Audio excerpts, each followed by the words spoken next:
যখন নেককার বান্দার মরণের সময়টা হাজির হয়ে যায়, এমত অবস্থায় সূর্যের নেই উজ্জ্বল একদল মালাইকা, একজন ফেরেশতা তার সামনে হাজির হয়। সুবহানাল্লাহ। শুধু তাই না, কোন হাদিসের মধ্যে এসেছে 500 ফেরেশতা আগমন করেন। তাদের প্রত্যেকের সাথে জান্নাতি কাফন এবং জান্নাতি সুগন্ধি থাকে এবং প্রত্যেকের সাথে একটা করে ফুলের তোড়া থাকে। পয়গম্বর বিশ্বনবী মুহাম্মদুর রাসূলুল্লাহ সাল্লাল্লাহু আলাইহি ওয়াসাল্লাম বলেন, অতঃপর তারা মুমূর্ষু ব্যক্তির দৃষ্টির শেষ সীমা পর্যন্ত গিয়ে সুশৃঙ্খলভাবে বসে পড়ে। তারপর মৌতুল মালাইকা, মৃত্যুর ফেরেশতা হযরত আজরাইল আলাইহিস সালাম ওই মুমূর্ষু ব্যক্তির মাথার কাছে এসে ওই লোকটাকে সম্বোধন করে বলতে থাকে, ইয়া আইয়াতুহান নাফসুত তাইয়্যিবা উখরুজি ইলা মাগফিরাতিম মিনাল্লাহি ওয়া রিদওয়ান। হে পবিত্র আত্মা, হে পবিত্র আত্মা, তুমি তোমার রবের ক্ষমা এবং সন্তুষ্টির দিকে বের হয়ে আসো। পয়গম্বর বলেন, এই কথা বলার সাথে সাথে নেককার মুমিন বান্দার রূহটা তার দেহ থেকে এমন ভাবে বের হয়ে আসে যেমন মশকের মুখ খুলে দিলে তার ভিতর থেকে পানি বের হয়ে আসে। সুবহানাল্লাহ। নবীজি মুহাম্মদুর রাসূলুল্লাহ সাল্লাল্লাহু আলাইহি ওয়াসাল্লাম বলেন, অতঃপর আজরাইল আলাইহিস সালাম ওই রূহটাকে বরণ করে নেন। তারপর দূরে বসে থাকা ফেরেশতারা আজরাইল আলাইহিস সালামের হাত থেকে ওই রূহটাকে নিয়ে যায় এবং তাদের সাথে আনিত কাফন পরে সুগন্ধিতে জড়িয়ে ওই লোকটাকে আকাশের দিকে নিয়ে যায়। এমত অবস্থায় হযরত জিবরাইল আলাইহিস সালাম এই পবিত্র আত্মাকে স্বাগত জানানোর জন্য 70,000 ফেরেশতা নিয়ে আগমন করেন। সুবহানাল্লাহ। তারপর যখন তারা ওই আত্মাটিকে লইয়া আসমানের দিকে যাইতে থাকে, তখন কোনো ফেরেশতা দলের সাথে সাক্ষাৎ হইলে ওই ফেরেশতারা জিজ্ঞাসা করে, এই পবিত্র আত্মাটা কার?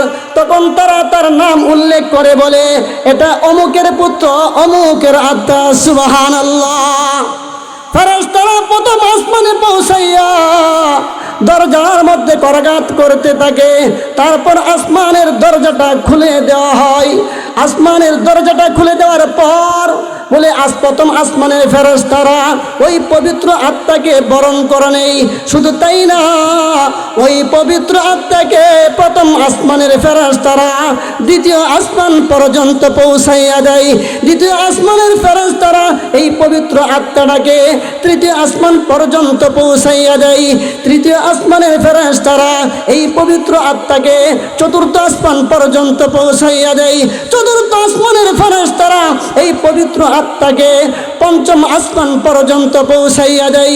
পঞ্চম আসমানের ফেরেশতারা এই পবিত্র আত্মাকে ষষ্ঠ আসমান পর্যন্ত পৌঁছাইয়া দেয়। ষষ্ঠ আসমানের ফেরেশতারা এই পবিত্র আত্মাকে সপ্তম আসমান পর্যন্ত পৌঁছাইয়া দেয়। সুবহানাল্লাহ। সপ্তম আসমান পর্যন্ত পৌঁছার পর মহান আল্লাহ পাক রব্বুল আলামিন বলেন, আমার এই বান্দার নামটাকে ইল্লিনের মধ্যে লিখে দাও। মিকদারুহু 50,000 সানাহ। মিকদারুহু 50,000 সানাহ। আল্লাহু আকবার। কিয়ামতের একটা দিন হবে 50,000 বছরের সমান। সুবহানাল্লাহ। সেই তুলনায় দুনিয়ার জীবনটা এক সকাল অথবা এক বিকালের সমান মনে হবে। প্রিয় হাজরিন, এই এক সকাল এক বিকাল সময়ের জন্য আমরা দুনিয়াতে 24 ঘন্টাই দুনিয়ার ফিকিরের মধ্যে থাকি, সম্পদ কামানোর মধ্যে থাকি, বুক বিলাসের মধ্যে থাকি। এমত অবস্থায় হঠাৎ করে আমাদের সামনে মালাকুল মউত হাজির হয়ে যায়। আল্লাহ পাক রব্বুল আলামিন বলেন, বিসমিল্লাহির রহমানির রহিম, আলহাকুমুত তাকাসুর হাত্তা যুরতুমুল মাকাবির। তোমরা প্রাচুর্যের প্রতিযোগিতা, তোমাদেরকে প্রাচুর্যের প্রতিযোগিতা গাফেল করে রাখে যতক্ষণ না তোমরা কবর সমূহে পৌঁছে যাও। আমরা তো 24 ঘন্টায় এই প্রতিযোগিতার মধ্যে রয়েছি, কার থেকে কে বেশি টাকার মালিক হতে পারি। কথা বলেন ঠিক কিনা?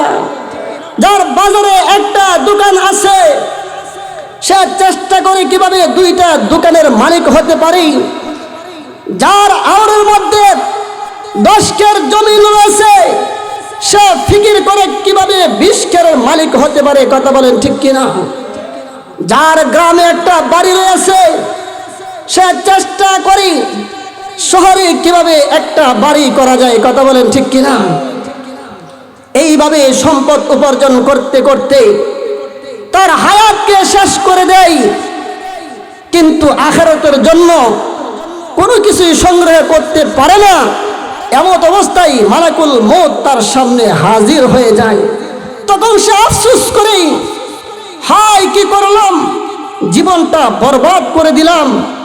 রাব্বি করিম, আপনি আমাকে আবার পৃথিবীতে প্রেরণ করুন যাতে করে আমি নেক আমল সংগ্রহ করতে পারি যা আমি পূর্বে করি নাই। আল্লাহ পাক সূরাতুল মুমিনুনের আমার তিলাওয়াতকৃত আয়াতের ভিতরে আল্লাহ পাক বলে দিয়েছেন। আমি আপনাদের সামনে সূরাতুল মুমিনুনের 99 এবং 100 নম্বর আয়াত তিলাওয়াত করেছি। এই আয়াতের ভিতরে আল্লাহ পাক এই কথাটাই বলতেছেন, হাত্তা ইযা জাআ আহাদাহুমুল মাউত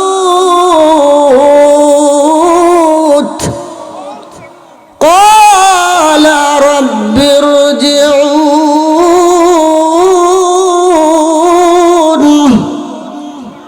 লাআল্লি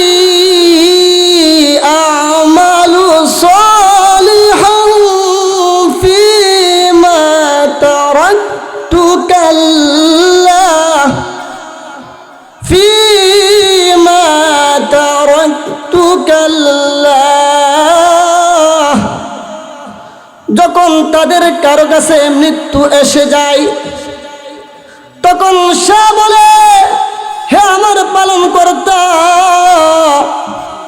আমাকে আবার পৃথিবীতে প্রেরণ করুন যাতে আমি নেক আমল করতে পারি যা আমি ইতিপূর্বে করিনি। আল্লাহ পাকের পক্ষ থেকে জবাব হবে, আল্লাহ পাক রব্বুল আলামিন জবাব দিবেন, কাল্লা কাল্লা, কখনো নয়, কখনো নয়। ইন্নাহা কালিমাতুন হুয়া কাইলুহা, এটা তো তার একটি কথার কথা মাত্র। যখন মালাকুল মউত তার সামনে হাজির হয়ে যাবে তখন সে বলবে, হে আমার রব, আমাকে আবার পৃথিবীতে প্রেরণ করুন যাতে আমি নেক আমল করতে পারি যা আমি ইতিপূর্বে করি নাই। আল্লাহ পাক কি জবাব দিবেন? কখনো না, কখনো না, এটা তো তার একটি কথার কথা মাত্র। প্রিয় হাজরিন, এই আয়াতের ব্যাখ্যা বোঝার জন্য আমি আপনাদের সামনে একটি ঘটনা তুলে ধরতে চাই। যদি আমরা মনোযোগ সহকারে শুনতে পারি তাহলে আমার আয়াতের আলোচনা বোঝা আমাদের সকলের জন্য একেবারে সহজ হয়ে যাবে। এক দুনিয়াদার ব্যক্তি তার প্রাইভেট কারে করে তার স্ত্রী এবং ছেলে মেয়েদেরকে নিয়ে আনন্দ ভ্রমণের জন্য সে রওনা হয়েছে। তাদের সাথে পানাহারের জন্য যাবতীয় ভোগের সামগ্রী রয়েছে। ওই দুনিয়াদার লোকটা আনন্দ ভ্রমণের জন্য তার স্ত্রী ছেলে মেয়েদেরকে নিয়ে রওনা হয়েছে। গাড়ি চলতেছে। কিছু দূর যাওয়ার পর হঠাৎ করে তার গাড়ির সামনে একজন মুসাফির দাঁড়াইয়া বলতেছে, গাড়িটা থামাও, এই গাড়ি থামাও। দুনিয়াদার লোকটা গাড়িটাকে থামাইল। মুসাফির লোকটা বলতেছে, আমাকে তোমাদের সাথে করে নিয়ে যাও। দুনিয়াদার লোকটা বলতেছে, না, তোমাকে আমার সাথে করে নেওয়া যাবে না। তখন মুসাফির লোকটা বলতেছে, আমাকে তোমার সাথে করে নিয়ে যাও, এতে তোমার বড় উপকার হবে। দুনিয়াদার লোকটা জিজ্ঞাসা করলো, কে তুমি, কি তোমার পরিচয়? তখন মুসাফির লোকটা বলতেছে, আমি হইলাম টাকা। আমি কি? টাকা। টাকার প্রয়োজন আছে না নাই? আওয়াজ দিয়ে বলেন, আছে না নাই? আল্লাহু আকবার। এই টাকার জন্য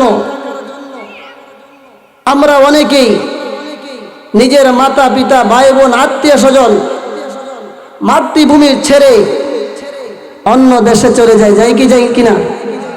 বছর পর বছর বিদেশে কাটায়। কিসের জন্য? টাকার জন্য। মুসাফির লোকটা বলতেছে, আমাকে তোমার সাথে করে নিয়ে যাও, তোমার বড় উপকার হবে। দুনিয়া তারা জিজ্ঞাসা করলো, কে তুমি, কি তোমার পরিচয়? সে বলতেছে, আমি হইলাম টাকা। এই কথা শোনার পর দুনিয়াদার লোকটা বলতেছে, হা হা, আমার তো টাকার বড় প্রয়োজন রয়েছে। আসো আসো, তুমি আমার পাশে বসো। স্ত্রীকে বলল, তুমি পিছনে চলে যাও। টাকাকে পাশে বসাইয়া লোকটা গাড়ি ছেড়ে দিয়েছে। গাড়ি চলতেছে, মনের আনন্দে গাড়ি চালাইতেছে। আরো কিছু দূর যাওয়ার পর হঠাৎ করে আরেকজন মুসাফির গাড়ির সামনে দাঁড়াইয়া বলতেছে, গাড়ি থামাও, গাড়িটা একটু থামাও। তখন দুনিয়াদার লোকটা গাড়িটা ব্রেক করে থামাইল। মুসাফির লোকটা বলতেছে, আমাকে তোমাদের সাথে করে নিয়ে যাও। দুনিয়াদার লোকটা বলতেছে, না না, তোমাকে আমাদের সাথে করে নেওয়া যাবে না, কেননা গাড়ির ভিতরে আর কোনো জায়গা নাই। মুসাফির লোকটা বলতেছে, আমাকে তোমার সাথে করে নিয়ে যাও, তোমার বড় উপকার হবে। দুনিয়াদার লোকটা বলতেছে, কে তুমি, কি তোমার পরিচয়? তখন মুসাফির লোকটা বলল, আমি হইলাম রুপি। আমি কি? রুপি। আপনি যদি পাকিস্তানে ভ্রমণ করেন, ইন্ডিয়াতে ভ্রমণ করেন, রুপি ছাড়া আপনি ভ্রমণ করতে পারবেন না। ভারতের টাকাকে রুপি বলা হয়, পাকিস্তানের টাকাকে রুপি বলা হয়। দুনিয়াদার লোকটা যখন শুনতে পাইল সে রুপি, তখন সে বলতেছে, হা হা, আমার তো রুপির প্রয়োজন রয়েছে। আসো আসো, তুমি আমার পাশে বসো। তাদেরকে আরো পিছনে সরিয়ে রুপিকে তার পাশে বসাইল। তারপর দুনিয়াদার লোকটা মুসাফির লোকটা বলল, আমি হইলাম দুনিয়া। আমি হইলাম দুনিয়া। এই কথা শুনে দুনিয়াদার লোকটা বলতেছে, হা হা, আমার তো দুনিয়ার বড় প্রয়োজন রয়েছে। আসো আসো, তুমি আমার পাশে বসো। দুনিয়াকে পাশে বসাইয়া আর তাদেরকে পিছনে পিছনে সরাইয়া দিল। এবার তার সাথে দুনিয়াও রয়েছে। গাড়িটা খুব স্পিডে ছেড়ে দিয়েছে। গাড়ি চলতেছে চলতেছে, মনের আনন্দে গাড়ি চালাইতেছে আর কল্পনা জল্পনা করতেছে, আমার সাথে তো দুনিয়ার সমস্ত সম্পদ রয়েছে। গন্তব্যস্থানে পৌঁছিয়া সেখানে গিয়ে বুক বিলাস করবে। এইভাবে মনের কল্পনা জল্পনা নিয়ে গাড়িটা পার ছেড়ে দিয়েছে। গাড়ি চলতেছে চলতেছে, হঠাৎ করে আবার একজন মুসাফির গাড়ির সামনে দাঁড়িয়ে বলতেছে, এই গাড়ি থামাও, গাড়িটা একটু থামাও। মুসাফির লোকটা তখন দুনিয়াদার লোকটা গাড়িটাকে ব্রেক করে থামাইলো। মুসাফির লোকটা বলতেছে, আমাকে তোমাদের সাথে করে নিয়ে যাও। দুনিয়াদার বলতেছে, না না, তোমাকে সাথে করে নেওয়া যাবে না, কেননা আমাদের গাড়ির ভিতরে আর কোনো জায়গা নাই। এমত অবস্থায় মুসাফির লোকটা ডেকে বলতেছে,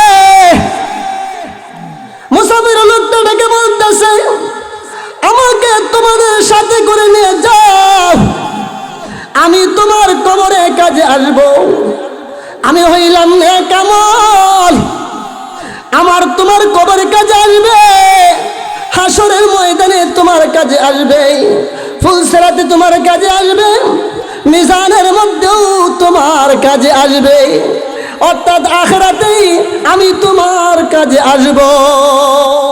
দুনিয়াদার লোকটা বলতেছে, আরে বাধ্য তোমার আখিরাত, আগে হইল দুনিয়া। দুনিয়ার বুক বিলাস আগে বুক করি, তারপর আখিরাত দেখা যাবে। নাউজুবিল্লাহ বলেন।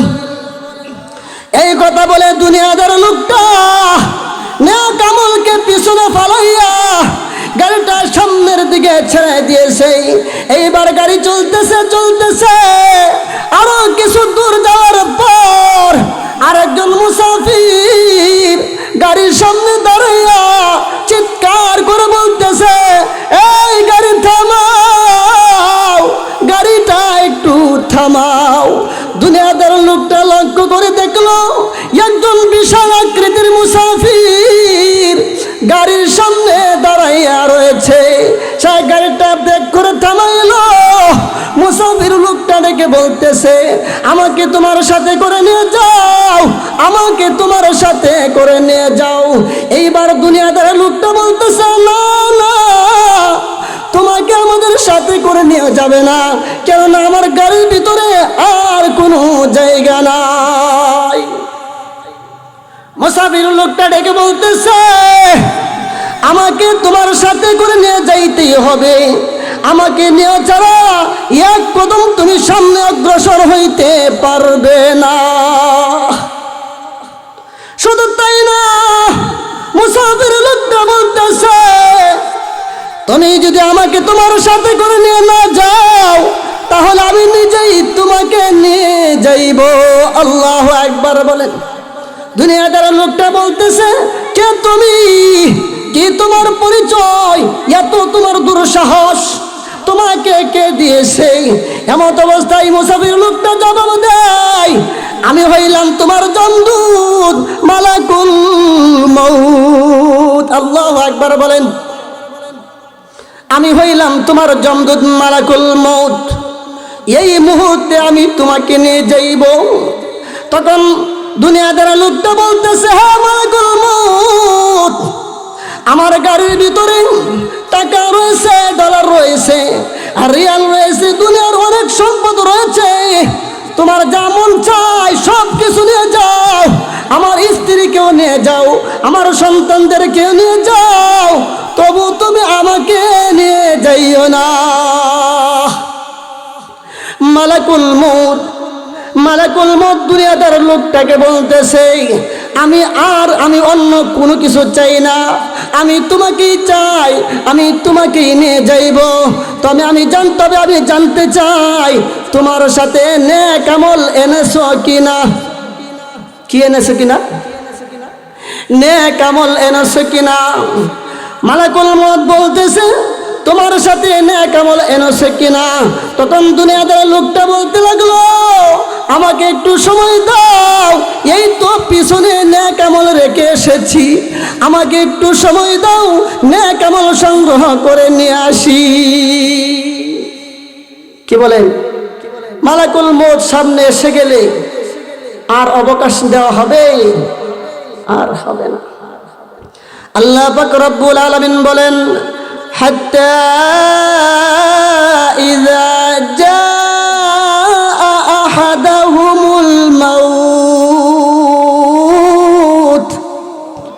ক্বালা রাব্বিরজিউন। যখন তাদের কাছে মৃত্যু এসে যায় তখন সে বলে হে আমার পালনকর্তা, আমাকে আবার পৃথিবীতে প্রেরণ করুন, যাতে করে নেক আমল সংগ্রহ করে নিয়ে আসতে পারি যা আমি ইতিপূর্বে করিনি। দুনিয়াদার লোকটা বলতেছে হে মালাকুল মউত, আমাকে একটু সময় দাও, আমি যাতে করে নেক আমল সংগ্রহ করে নিয়ে আসতে পারি। মালাকুল মউত বলল না না, তোমাকে আর সময় দেওয়া যাবে না, এই মুহূর্তে আমি তোমার জান কবজ করে নিয়ে যাইব। এই কথা বলে মালাকুল মউত মুহূর্তের ভিতরে তার জানটা কবজ করে নিয়ে গেল। টাকার জায়গা টাকা পড়ে রয়েছে, ডলারের জায়গা ডলার পড়ে রয়েছে, রিয়ালের জায়গা রিয়াল পড়ে রয়েছে, স্ত্রী পড়ে রয়েছে, ছেলে মেয়ে পড়ে রয়েছে, কিন্তু তাকে সব কিছু ছেড়ে একা চলে যেতে হয়েছে। কথা বলেন ঠিক কিনা? প্রিয় হাজরিন, আমরা তো এইভাবে প্রত্যেকেই দুনিয়ার সম্পদ কামানোর জন্য দিন রাত 24 ঘন্টা আমরা মেহনত করে যাচ্ছি, কিন্তু আখিরাতের ফিকির করতেছি না। এমত অবস্থায় হঠাৎ করে যখন আমাদের সামনে মালাকুল মউত এসে যাবে তখন আমরা আফসোস করব, হায় কি করলাম, জীবনটা বরবাদ করে দিলাম। রব্বি করিম আমাদেরকে দুনিয়াতে প্রেরণ করুন, এইবার দুনিয়াতে গিয়ে আর ধন সম্পদ সংগ্রহ করব না, শুধু নেক আমল নিয়ে আসব। কি বলেন, অবকাশ দেওয়া হবে? অবশ্যই অবকাশ দেওয়া হবে না। আল্লাহ পাক রব্বুল আলামিন তারপর আয়াতে বলতেছেন ওয়ামিন ওয়ারাইহিম বারযাখুন ইলা ইয়াউমি ইউবআসুন।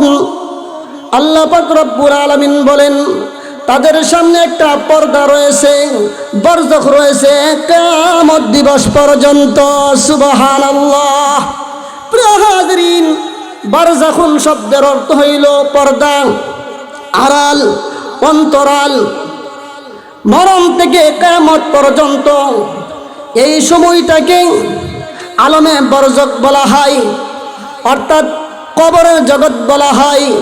প্রত্যেকটা মানুষকেই কবরের জগতে অবস্থান করতে হবে। প্রত্যেকটা মানুষকে কবরের জগতে অবস্থান করতে হবে। সেই মানুষটা পানিতে ডুবে মারা যাক, অথবা পানিতে ভাসিয়ে দেওয়া হোক, অথবা কোনো প্রাণী তাকে খেয়ে ফেলুক, অবশ্যই তাকে কবর জগতে অবস্থান করতে হবে।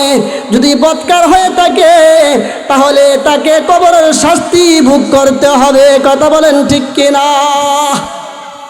প্রিয় হাজরিন, পয়গম্বরের সাহাবী বারা ইবনে আজিব রাদিয়াল্লাহু তাআলা আনহু বর্ণনা করেন, আমরা একদিন বিশ্ব নবীজি মুহাম্মদুর রাসূলুল্লাহ সাল্লাল্লাহু আলাইহি ওয়াসাল্লামের সাথে একজন আনসারী সাহাবীকে দাফন করার জন্য কবরস্থানে গেলাম।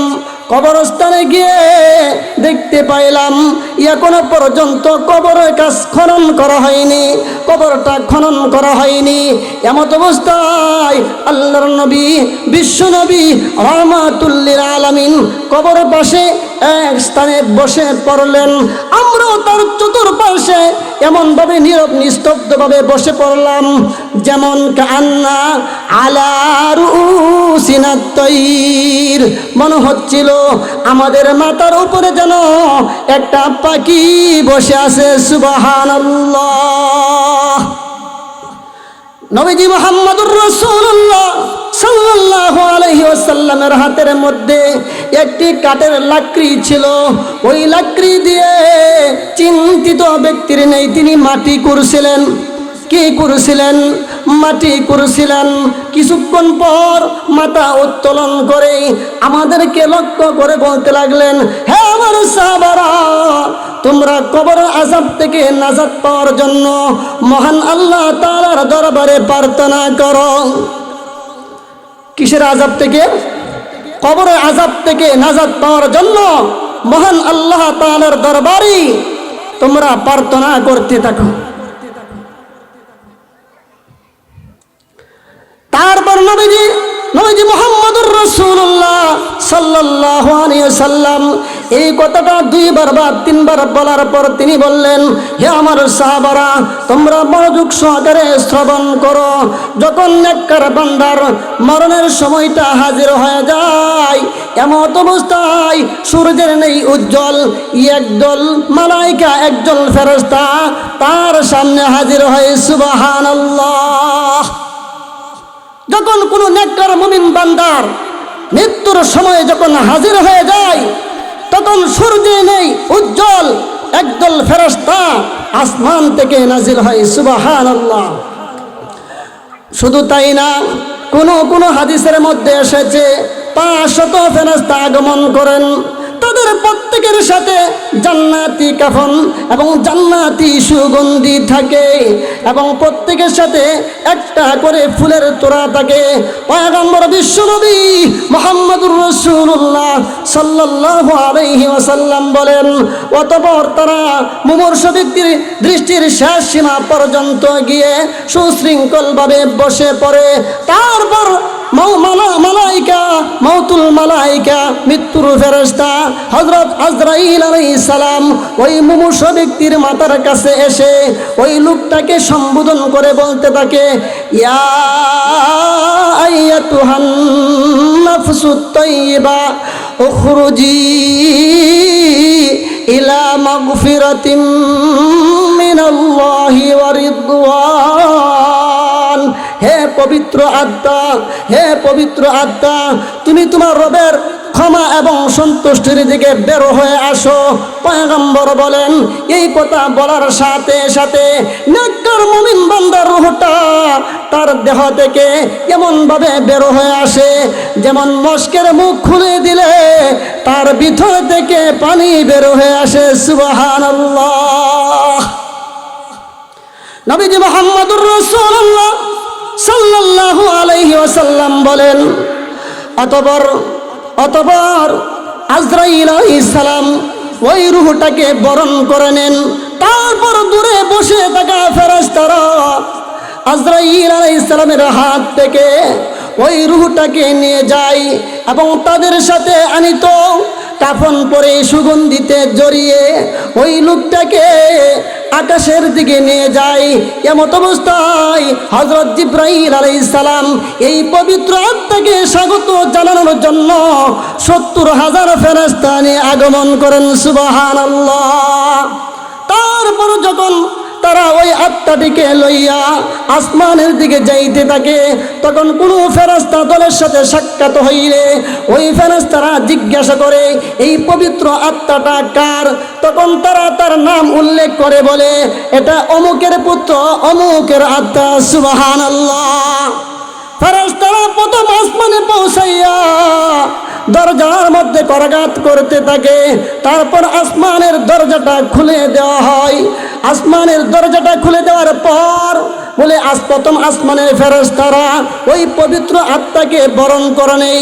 শুধু তাই না, ওই পবিত্র আত্মাকে প্রথম আসমানের ফেরেশতারা দ্বিতীয় আসমান পর্যন্ত পৌঁছাইয়া দেয়। দ্বিতীয় আসমানের ফেরেশতারা এই পবিত্র আত্মাটাকে তৃতীয় আসমান পর্যন্ত পৌঁছাইয়া দেয়। তৃতীয় আসমানের ফেরেশতারা এই পবিত্র আত্মাকে চতুর্থ আসমান আসমান পর্যন্ত পৌঁছাইয়া দেয়।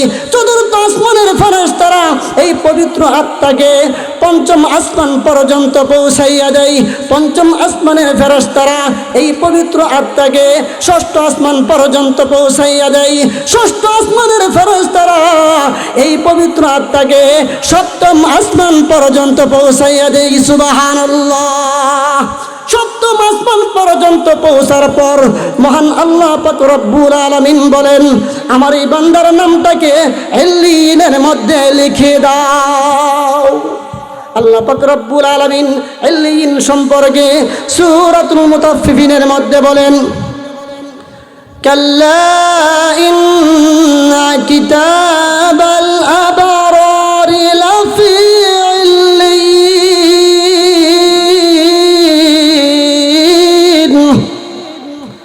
ওয়া মা আদরাকা মা ইল্লিয়ুন কিতাবুম মারকুম। আল্লাহু আকবার বলেন। মহান আল্লাহ পাক রব্বুল আলামিন বলেন, আমার এই বান্দার নামটাকে আল্লিয়িনের মধ্যে লিখে দাও। কখনো নয়, নেককারদের আমলনামা আল্লিয়িনের মধ্যে থাকে। আগো নবীজি, আপনি কি জানেন আল্লিয়িন কি? আল্লিয়িন হলো একটি লিপিবদ্ধ খাতা। সুবহানাল্লাহ। আল্লাহ পাক আমাদের সবাইকে বাকি হায়াতটুকু নেক আমল করি কবরের সামান, আখিরাতের সামান, হাসরের সামান যেন নিয়ে যাওয়ার তৌফিক দান করেন। সবাই বলি আমিন। ওয়া আখিরু দাওয়ানা আনিল হামদুলিল্লাহি রাব্বিল আলামিন। আসসালামু আলাইকুম ওয়া রাহমাতুল্লাহি ওয়া বারাকাতুহু।